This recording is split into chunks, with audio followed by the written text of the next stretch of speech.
Mr. Speaker, Mr. Vice President, members of Congress, and fellow Americans. Tonight, we meet at an urgent time for our country. We continue to face an economic crisis that has left millions of our neighbors jobless, and a political crisis that's made things worse.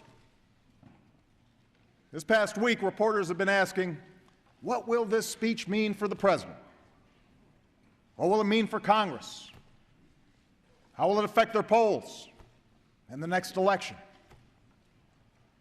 But the millions of Americans who are watching right now, they don't care about politics. They have real-life concerns. Many have spent months looking for work. Others are doing their best just to scrape by, giving up nights out with the family to save on gas or make the mortgage, postponing retirement to send a kid to college. These men and women grew up with faith in an America where hard work and responsibility paid off. They believed in a country where everyone gets a fair shake and does their fair share, where if you stepped up, did your job, and were loyal to your company, that loyalty would be rewarded with a decent salary and good benefits, maybe a raise once in a while. If you did the right thing, you could make it. Anybody could make it in America. And for decades now, Americans have watched that compact erode. They have seen the decks too often stacked against them. And they know that Washington has not always put their interests first. The people of this country work hard to meet their responsibilities. The question tonight is whether we'll meet ours. The question is whether, in the face of an ongoing national crisis, we can stop the political circus and actually do something to help the economy.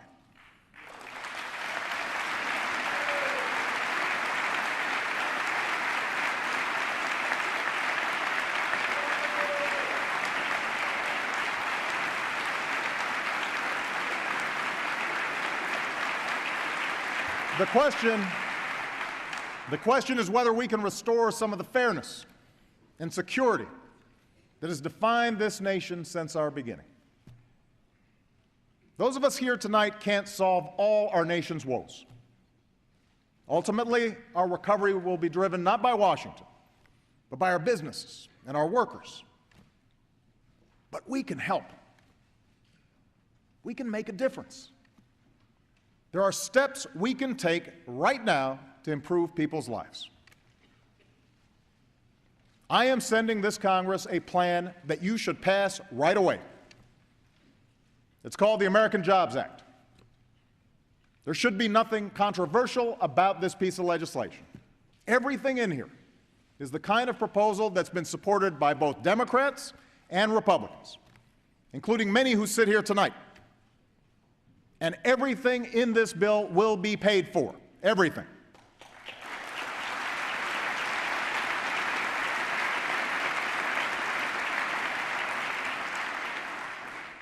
The purpose of the American Jobs Act is simple: to put more people back to work and more money in the pockets of those who are working. It will create more jobs for construction workers, more jobs for teachers, more jobs for veterans, and more jobs for long-term unemployed. It will provide a tax break for companies who hire new workers, and it will cut payroll taxes in half for every working American and every small business.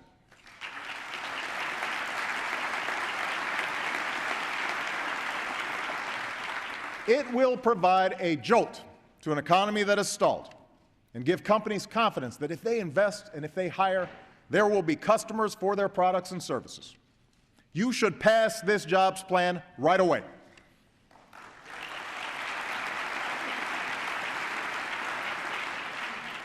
Everyone here knows that small businesses are where most new jobs begin.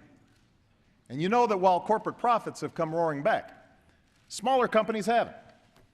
So for everyone who speaks so passionately about making life easier for job creators, this plan's for you.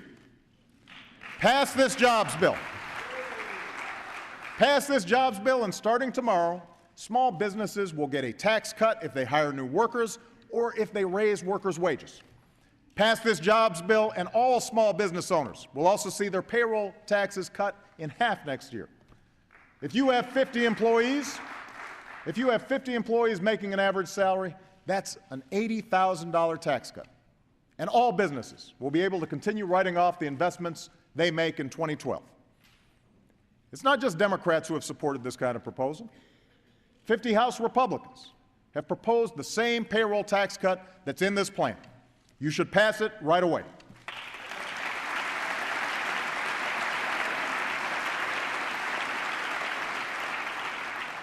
Pass this jobs bill, and we can put people to work rebuilding America. Everyone here knows we have badly decaying roads and bridges all over the country. Our highways are clogged with traffic. Our skies are the most congested in the world. It's an outrage. Building a world-class transportation system is part of what made us an economic superpower. And now we're going to sit back and watch China build newer airports and faster railroads at a time when millions of unemployed construction workers could build them right here in America?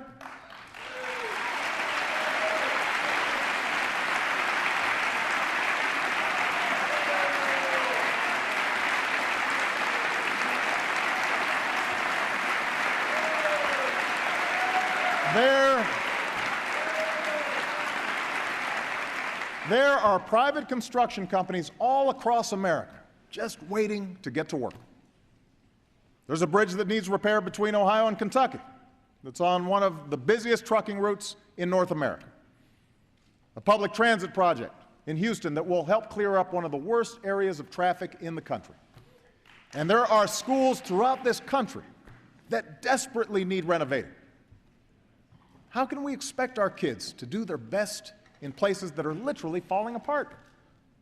This is America. Every child deserves a great school, and we can give it to them if we act now.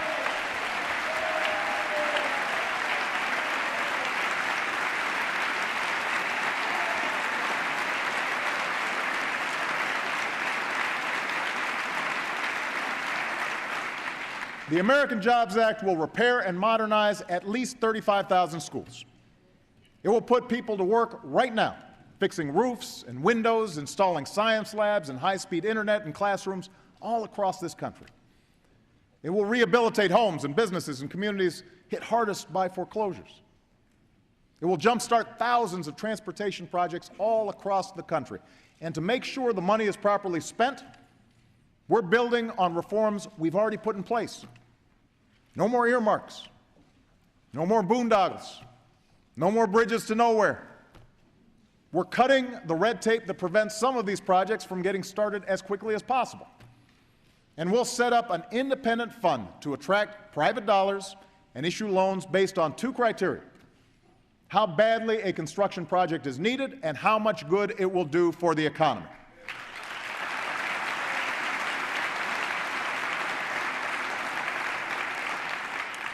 This idea came from a bill written by a Texas Republican and a Massachusetts Democrat. The idea for a big boost in construction is supported by America's largest business organization and America's largest labor organization.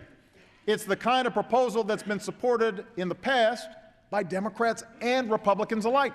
You should pass it right away.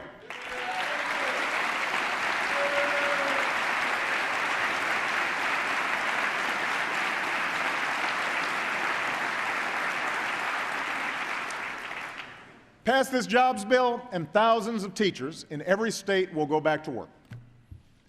These are the men and women charged with preparing our children for a world where the competition has never been tougher. But while they're adding teachers in places like South Korea, we're laying them off in droves. It's unfair to our kids, it undermines their future and ours, and it has to stop. Pass this bill and put our teachers back in the classroom where they belong.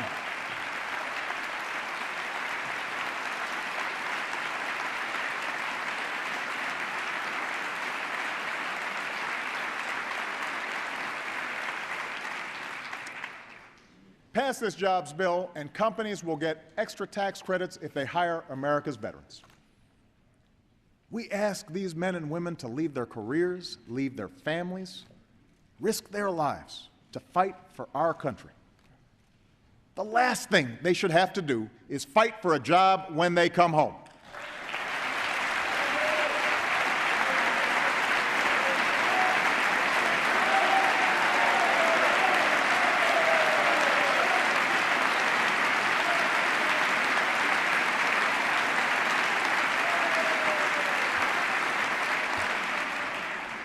Pass this bill, and hundreds of thousands of disadvantaged young people will have the hope and the dignity of a summer job next year.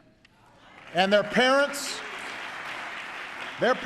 low-income Americans who desperately want to work, will have more ladders out of poverty.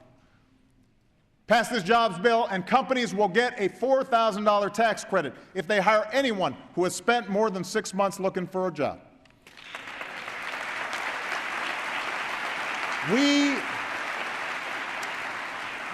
We have to do more to help the long-term unemployed in their search for work. This jobs plan builds on a program in Georgia that several Republican leaders have highlighted, where people who collect unemployment insurance participate in temporary work as a way to build their skills while they look for a permanent job. The plan also extends unemployment insurance for another year. If the millions of unemployed Americans stop getting this insurance and stop using that money for basic necessities, it would be a devastating blow to this economy. Democrats and Republicans in this chamber have supported unemployment insurance plenty of times in the past, and in this time of prolonged hardship, you should pass it again, right away.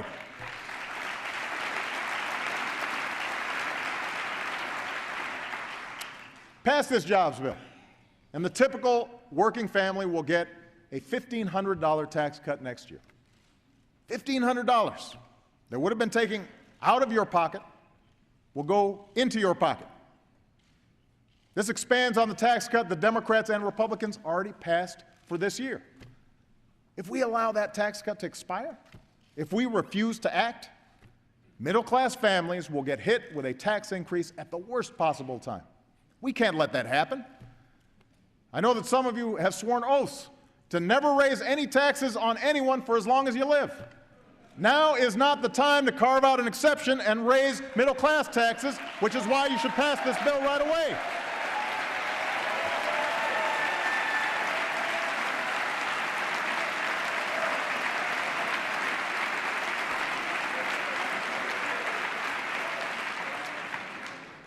This is the American Jobs Act. It'll lead to new jobs for construction workers, for teachers, for veterans, for first responders, young people, and the long-term unemployed. It'll provide tax credits to companies that hire new workers, tax relief to small business owners, and tax cuts for the middle class. And here's the other thing I want the American people to know. The American Jobs Act will not add to the deficit. It will be paid for. And here's how. The agreement we passed in July will cut government spending by about $1 trillion over the next 10 years. It also charges this Congress to come up with an additional $1.5 trillion in savings by Christmas. Tonight, I am asking you to increase that amount so that it covers the full cost of the American Jobs Act, and a week from Monday, I'll be releasing a more ambitious deficit plan, a plan that will not only cover the cost of this jobs bill, but stabilize our debt in the long run.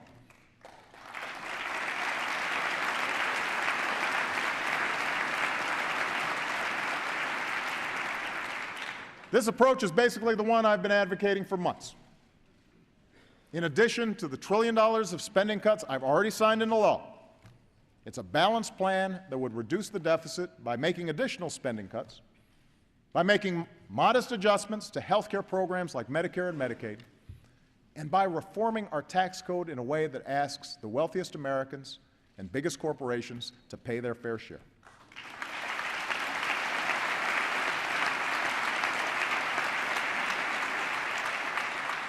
What's more, the spending cuts wouldn't happen so abruptly that they'd be a drag on our economy or prevent us from helping small businesses and middle-class families get back on their feet right away.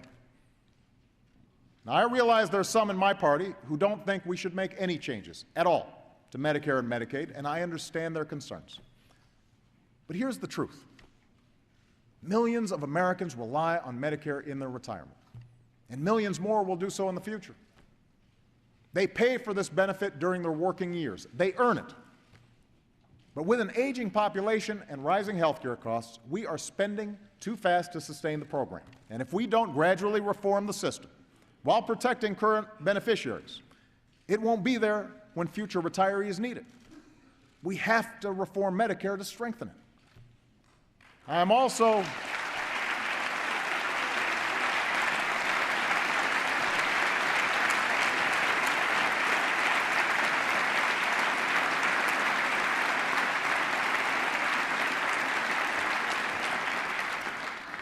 well aware that there are many Republicans who don't believe we should raise taxes on those who are most fortunate and can best afford it.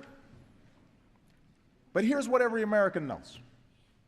While most people in this country struggle to make ends meet, a few of the most affluent citizens and most profitable corporations enjoy tax breaks and loopholes that nobody else gets.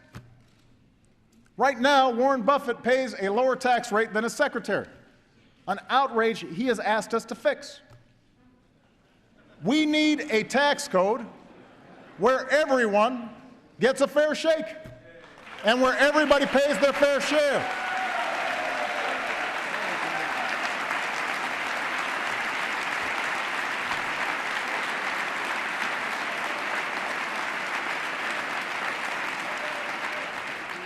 And by the way, I believe the vast majority of wealthy Americans and CEOs are willing to do just that if it helps the economy grow and gets our fiscal house in order. I'll also offer ideas to reform a corporate tax code that stands as a monument to special interest influence in Washington. By eliminating pages of loopholes and deductions, we can lower one of the highest corporate tax rates in the world. Our tax code should not give an advantage to companies that can afford the best connected lobbyists. It should give an advantage to companies that invest and create jobs right here in the United States of America.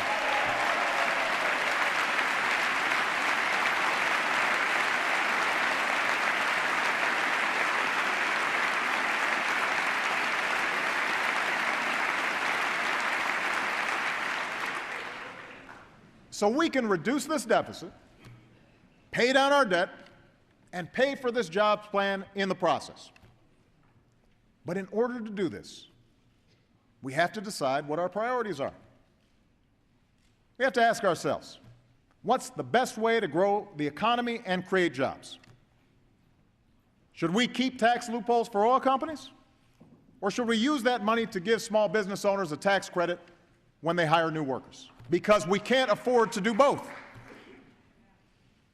Should we keep tax breaks for millionaires and billionaires? Or should we put teachers back to work so our kids can graduate ready for college and good jobs? Right now, we can't afford to do both. This isn't political grandstanding. This isn't class warfare.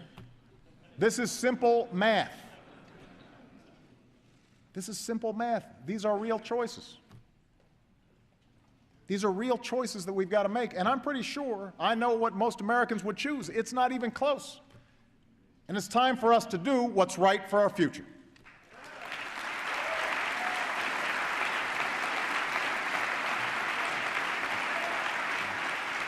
Now, the American Jobs Act answers the urgent need to create jobs right away. But we can't stop there. As I've argued since I ran for this office, we have to look beyond the immediate crisis and start building an economy that lasts into the future. An economy that creates good, middle-class jobs that pay well and offer security. We now live in a world where technology has made it possible for companies to take their business anywhere. If we want them to start here and stay here and hire here, we have to be able to outbuild and out-educate and out-innovate every other country on earth.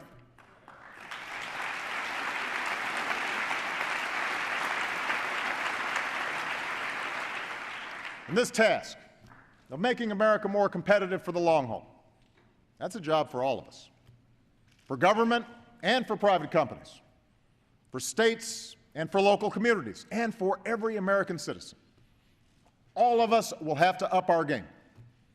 All of us will have to change the way we do business. My administration can and will take some steps to improve our competitiveness on our own. For example, if you're a small business owner who has a contract with the federal government, we're going to make sure you get paid a lot faster than you do right now.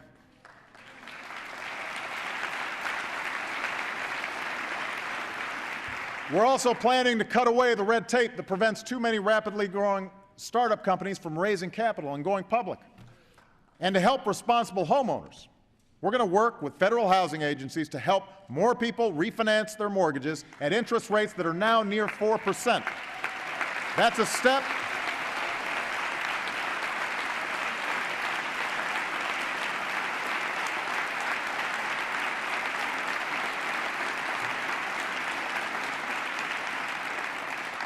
I know you guys must be for this, because that's a step that can put more than $2,000 a year in a family's pocket and give a lift to an economy still burdened by the drop in housing prices.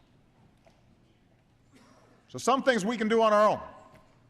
Other steps will require congressional action. Today you passed reform that will speed up the outdated patent process so that entrepreneurs can turn a new idea into a new business as quickly as possible. That's the kind of action we need. Now it's time to clear the way for a series of trade agreements that would make it easier for American companies to sell their products in Panama and Colombia and South Korea, while also helping the workers whose jobs have been affected by global competition.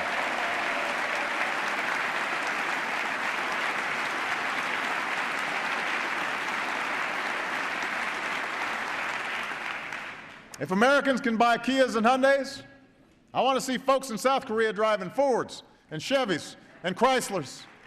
I want to see more products sold around the world stamped with the three proud words, made in America. That's what we need to get done.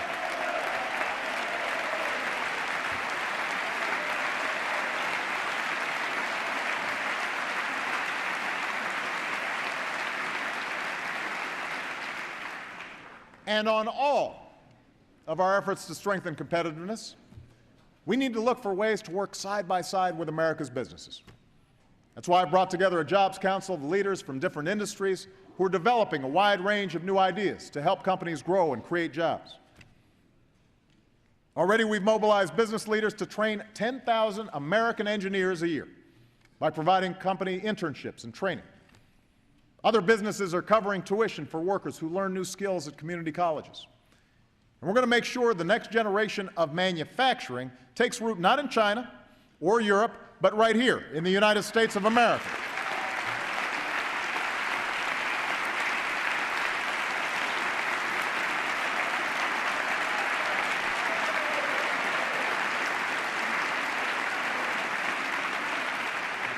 If we provide the right incentives, the right support, and if we make sure our trading partners play by the rules, we can be the ones to build everything from fuel-efficient cars to advanced biofuels to semiconductors that we sell all around the world.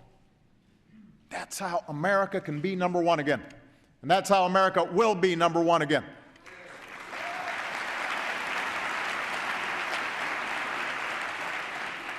Now, I realize that some of you have a different theory on how to grow the economy. Some of you sincerely believe that the only solution to our economic challenges is to simply cut most government spending and eliminate most government regulations.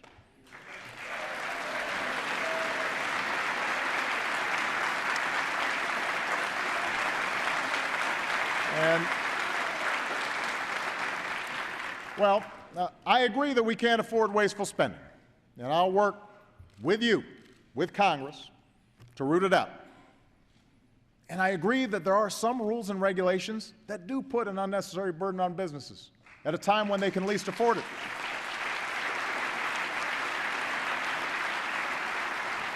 That's why I ordered a review of all government regulations. So far, we've identified over 500 reforms, which will save billions of dollars over the next few years.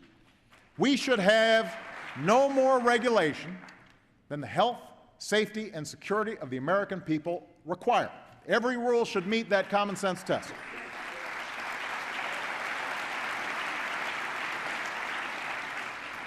But what we can't do, what I will not do, is let this economic crisis be used as an excuse to wipe out the basic protections that Americans have counted on for decades.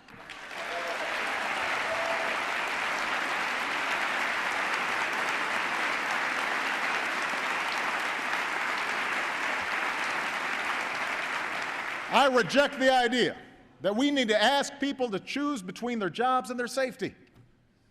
I reject the argument that says for the economy to grow, we have to roll back protections that ban hidden fees by credit card companies, or rules that keep our kids from being exposed to mercury, or laws that prevent the health insurance industry from shortchanging patients.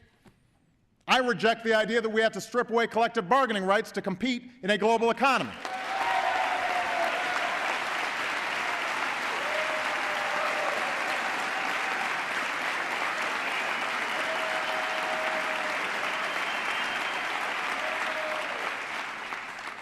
We shouldn't be in a race to the bottom where we try to offer the cheapest labor and the worst pollution standards. America should be in a race to the top, and I believe we can win that race.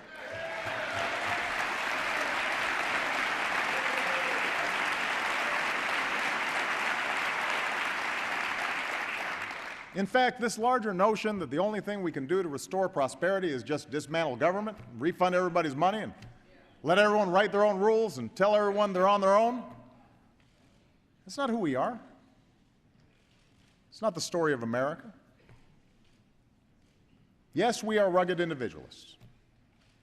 Yes, we are strong and self-reliant. And it has been the drive and initiative of our workers and entrepreneurs that has made this economy the engine and the envy of the world. But there's always been another thread running throughout our history. A belief that we're all connected, and that there's some things we can only do together as a nation. We all remember Abraham Lincoln as the leader who saved our Union, founder of the Republican Party. But in the middle of a civil war, he was also a leader who looked to the future, a Republican president who mobilized government to build the Transcontinental Railroad, launched the National Academy of Sciences, set up the first land-grant colleges. And leaders of both parties have followed the example he set. Ask yourselves, where would we be right now if the people who sat here before us decided not to build our highways, not to build our bridges, our dams, our airports? What would this country be like if we had chosen not to spend money on public high schools, or research universities, or community colleges? Millions of returning heroes, including my grandfather, had the opportunity to go to school because of the GI Bill. Where would we be if they hadn't had that chance?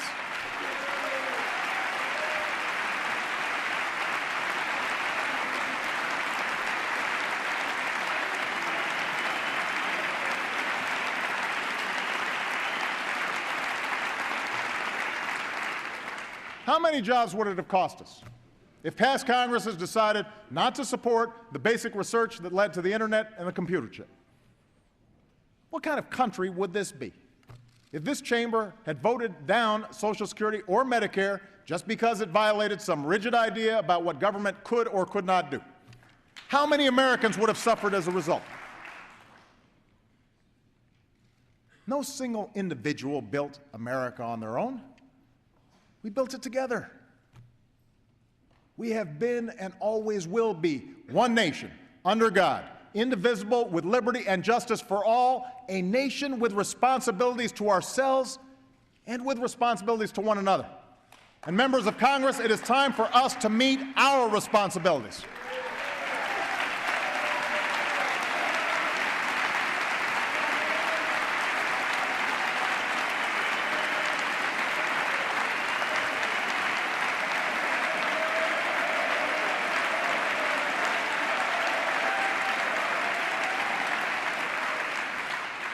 Every proposal I've laid out tonight is the kind that's been supported by Democrats and Republicans in the past. Every proposal I've laid out tonight will be paid for. And every proposal is designed to meet the urgent needs of our people and our communities. Now, I know there's been a lot of skepticism about whether the politics of the moment will allow us to pass this jobs plan or any jobs plan. Already we're seeing the same old press releases and tweets flying back and forth. Already the media has proclaimed that it's impossible to bridge our differences. And maybe some of you have decided that those differences are so great that we can only resolve them at the ballot box. But know this, the next election is 14 months away. And the people who sent us here, the people who hired us to work for them, they don't have the luxury of waiting 14 months.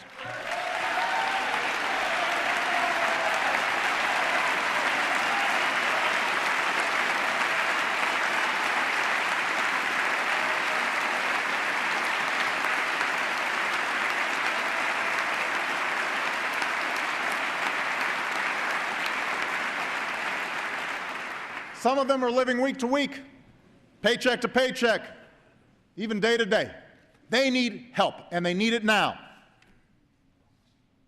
I don't pretend that this plan will solve all our problems.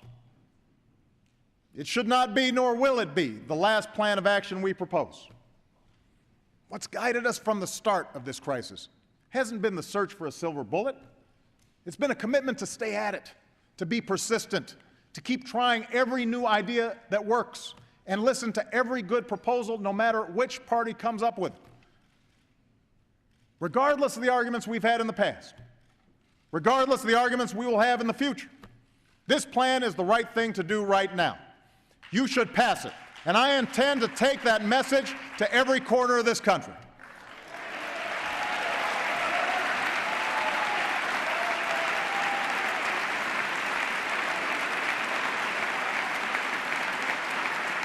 And I ask every American who agrees to lift your voice. Tell the people who are gathered here tonight that you want action now. Tell Washington that doing nothing is not an option. Remind us that if we act as one nation and one people, we have it within our power to meet this challenge. President Kennedy once said, "Our problems are man-made, therefore they can be solved by man. And man can be as big as he wants." These are difficult years for our country, but we are Americans. We are tougher than the times we live in, and we are bigger than our politics have been. So let's meet the moment, let's get to work, and let's show the world once again why the United States of America remains the greatest nation on earth. Thank you very much. God bless you. And God bless the United States of America.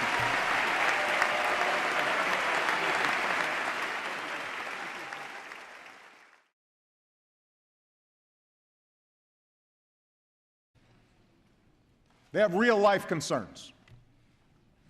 Many have spent months looking for work.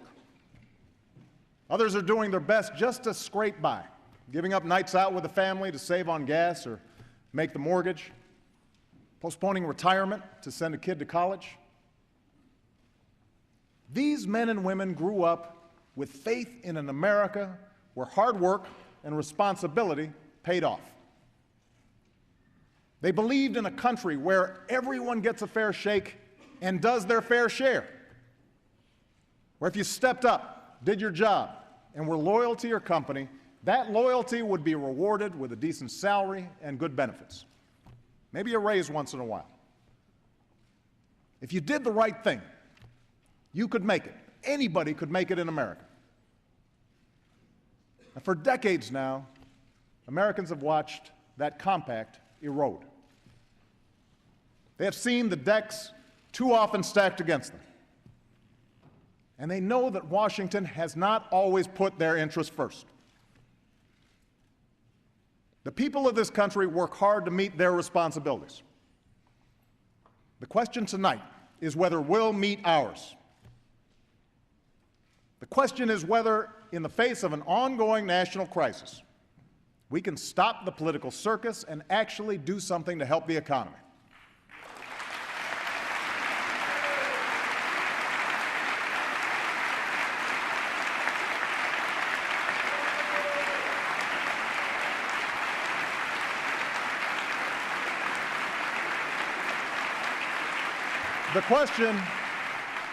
The question is whether we can restore some of the fairness and security that has defined this nation since our beginning.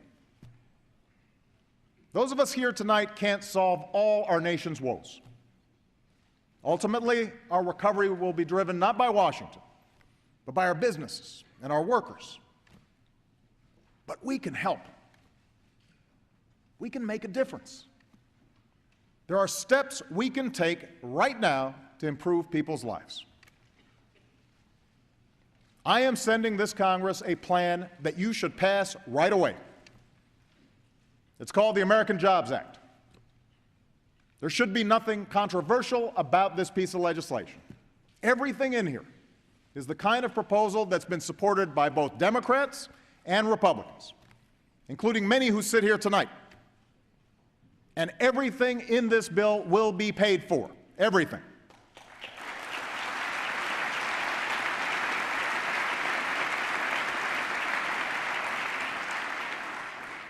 The purpose of the American Jobs Act is simple: to put more people back to work and more money in the pockets of those who are working. It will create, Mr. Speaker, Mr. Vice President, members of Congress, and fellow Americans. Tonight, we meet at an urgent time for our country. We continue to face an economic crisis that has left millions of our neighbors jobless, and a political crisis that's made things worse. This past week, reporters have been asking, what will this speech mean for the President? What will it mean for Congress? How will it affect their polls and the next election? But the millions of Americans who are watching right now, they don't care about politics.